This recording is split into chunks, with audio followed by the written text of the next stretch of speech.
अस्सलाम वालेकुम। आप देख रहे हैं अहमी टीवी। चलते हैं वीडियो की तरफ। हज़रत आदम अलैहिस्सलाम सबसे पहले इंसान हैं जिनको अल्लाह ताला ने दुनिया में भेजा और सबसे पहले नबी हैं। आप ही की औलाद सारी दुनिया में फैली। आपका जिक्र कुरान पाक में मौजूद है। जब अल्लाह ताला ने दुनिया को आबाद करने का इरादा किया तो अल्लाह ने फ़रिश्तों से कहा, मैं दुनिया में अपना एक नाइब खलीफा बनाना चाहता हूँ।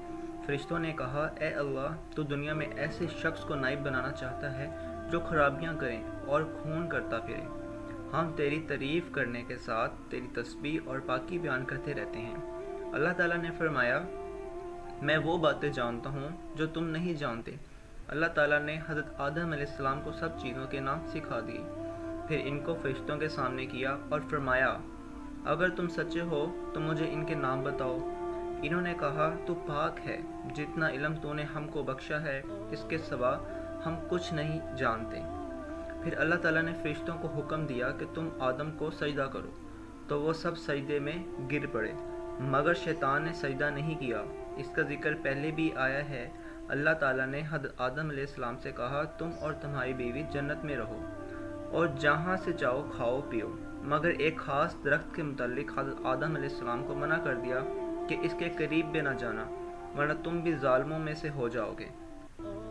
इस तरह अल्लाह ताला ने हज़रत आदम अलैहिस्सलाम का इम्तिहान लिया कि देखें ये हमारा कहना मानते हैं या भूल जाते हैं और शैतान के बहकावे में आ जाते हैं। शैतान जो पहले ही हज़रत आदम अलैहिस्सलाम से नाराज़ था कि इनकी वजह से वो खुदा ताला के दरबार से निकाला गया और खुदा ताला की लानत इस पर हुई। इसने कसम खाई थी कि मैं हज़रत आदम और इसकी औलाद को क़यामत तक बहकाता रहूँगा। अल्लाह ताला का कहना ना माने और खूब बुराइयाँ फैलाएंगे। वो हज़रत आदम और इनकी बीवी हज़रत हव्वा अलैहिस्सलाम को बराबर बहकाता रहा कि इस दरख्त का फल तुम ज़रूर खाओ, इसके खाने से तुम फरिश्ते बन जाओगे, जन्नत में से कभी ना निकाले जाओगे। आखिर एक दिन हज़रत आदम अलैहिस्सलाम और इनकी बीवी हज़रत हव्वा भूल से शैतान के बहकावे में आ गए और दरख्त का फल खा लिया। फल खाते ही दोनों नंगे हो गए और जन्नत का लिबास इनके बदन से गायब हो गया और वह जन्नत के पत्तों से अपने बदन को छुपाने लगे। अल्लाह ताला ने हज़रत आदम अलैहिस्सलाम से कहा कि हमने कहा था कि इस दरख्त के पास भी न जाना और शैतान के कहने में ना आना, वो तुम्हारा दुश्मन है और तुम इसके कहने में आ गए। अब तुम और हव्वा जन्नत से चले जाओ और दुनिया में जाकर रहो। हज़रत आदम अलैहिस्सलाम को जन्नत से निकालने और शैतान के बहकावे में आने का बहुत रंज हुआ और बहुत अरसे तक अल्लाह ताला से माफ़ी मांगते रहे, रोते रहे कि अल्लाह ताला मुझे माफ़ कर दे। आखिर अल्लाह ताला को रहम आया और हज़रत आदम अलैहिस्सलाम को ये दुआ सिखाई कि ए हमारे रब, हमने अपने ऊपर जुल्म किया और तू हम पर रहम नहीं करेगा तो हम बड़ा नुकसान उठाने वालों में से हो जाएंगे। तो हज़रत आदम अलैहिस्सलाम ने ये दुआ बहुत गिड़गिड़ा कर मांगी और अल्लाह ताला तो बहुत रहम करने वाले हैं।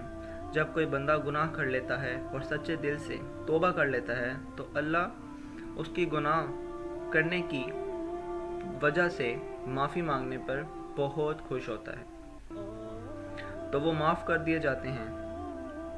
चुनांचा हज़रत आदम अलैहिस्सलाम को भी अल्लाह ताला ने माफ़ कर दिया और फिर कहा कि तुम और तुम्हारी औलाद दुनिया में रहो और ये बात याद रखो कि जब मेरी तरफ से कोई नबी मेरी हदायत लेकर तुम्हारे पास आए तो तुम इसका कहना मानना। जो मेरे भेजे हुए नबियों का कहना मानेगा उसको फिर ना कोई खौफ होगा और ना कोई गम, और जो लोग मेरे नबियों की बात को नहीं मानेंगे और हमारी आयतों को झुटलाएंगे वो दोज़ख में जाएंगे और हमेशा इसी में रहेंगे।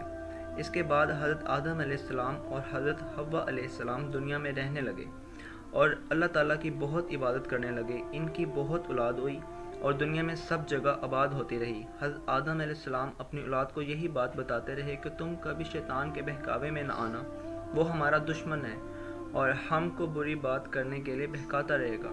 हम अल्लाह की इबादत करना, सच बोलना, किसी पर जुल्म ना करना, एक दूसरे की नेक कामों में मदद करते रहना। आखिरकार हज़रत आदम अलैहिस्सलाम 900 साल ज़िंदा रहकर वफ़ात पा गए। Thanks for watching this video. Allah हाफिज़।